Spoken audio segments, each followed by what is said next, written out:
డాలర్‌తో పోలిస్తే రూపాయి పతనం చరిత్రలో ఎప్పుడూ లేనంత వేగంగా అట్టడుగు స్థాయికి, చరిత్ర సృష్టించే స్థాయికి పడిపోతూ ఉంది. ఎంత వేగంగా పడిపోతుంది అంటే, బాబోయ్! రోజు రోజుకు దిగజారిపోతూ ఉంది.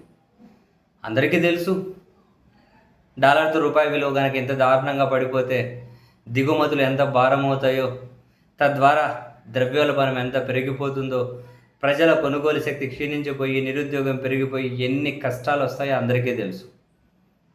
అయితే ఈ క్రమంలో ఇటువంటి కష్టాలలో ఒక సెక్షన్ కూడా చాలా పాపం గుదిబండలాగా తయారై కొందరు చాలా ఇబ్బందుల్లో కూరుకుపోయే పరిస్థితి.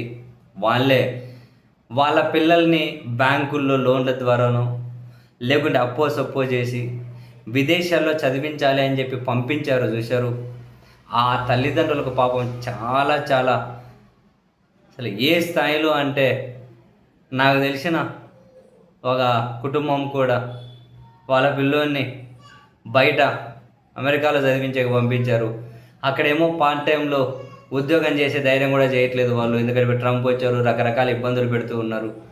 సరే హాస్టల్లోనే లేకుంటే రూమ్లోనే ఉండి చదువుకోవాలి, ఇక్కడ నుంచి డబ్బులు పంపిస్తాం అనుకుంటే ఈ డాలర్ రేట్ ఏమో విపరీతంగా కనుక పెరిగిపోతుంది, రూపాయి పడిపోతుంది. అంటే వీళ్ళు ఎక్కువ పంపించాలి, దానికోసం వాళ్ళు ఒక ప్రాపర్టీ అమ్ముకుంటున్నారు, సేల్కు పెట్టారు. అది తెలిసిన వాళ్ళే. వాళ్ళ సమస్య అని కాదు, అక్కడికి పంపించిన వాళ్ళందరికీ ఇదే సమస్య. బ్యాంకు లోన్ తీసుకొని పంపించారా, అది లోను వడ్డీ ఈఎంఐ ఎక్కువైపోతుంది, ఇంట్రెస్ట్ ఎక్కువైపోతుంది. డాలర్లలోనే కదా మనం పే చేయాలి, అంటే ఇక్కడ ఎక్కువ రూపాయలు పే చేయాలి కదా. చాలా గుదిబండ అయిపోతుంది. ఆ సెక్షన్ చాలా ఇబ్బంది పడిపోతూ ఉంది. ఆ తల్లిదండ్రులు చాలా మానసిక వేదన పడుతూ ఉన్నారు పాపం. ఈ స్థాయిలో క్షీణించిపోతే ఎంత వేగంగా నరేంద్ర మోదీ గారు 2014లో ప్రధానిగా ఛార్జ్ తీసుకునేటప్పటికి 56 రూపాయలు ఉండే డాలర్తో రూపాయి విలువ, ఇప్పటికి 96 రూపాయలు. ఎంత వేగంగా పతనం! అసలు ఈ 6 నెలల్లో పట్టపగ్గాలు లేకుండా పడిపోతూ ఉంది. ఎన్ని కష్టాలు మిగిలిస్తూ ఉందో. కొందరు అనొచ్చు కొన్ని ఎక్స్పోర్ట్స్లో ప్రయోజనం ఉంటుందని. మనది దిగుమతి ఆధారంగా నిర్మితమైన వ్యవస్థ మనది. ఎగుమతి లేదో లైట్గా జరిగే ప్రయోజనం, దిగుమతిలే కదా ఎక్కువ మనకి ఇబ్బంది. అందుకే కదా ఇప్పుడు ఇన్ని కష్టాలు.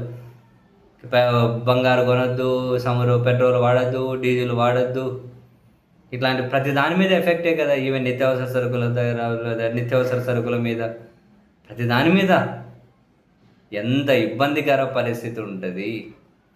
నిజంగానే విదేశాల్లో పిల్లల్ని చదివించుకున్న తల్లిదండ్రులకు ఎంత భారం అయిపోయింది అంటే, మీకు ఎవరైనా తెలిస్తే ఒకసారి కదిలించి చూడండి పాపం వాళ్ళ పెయిన్.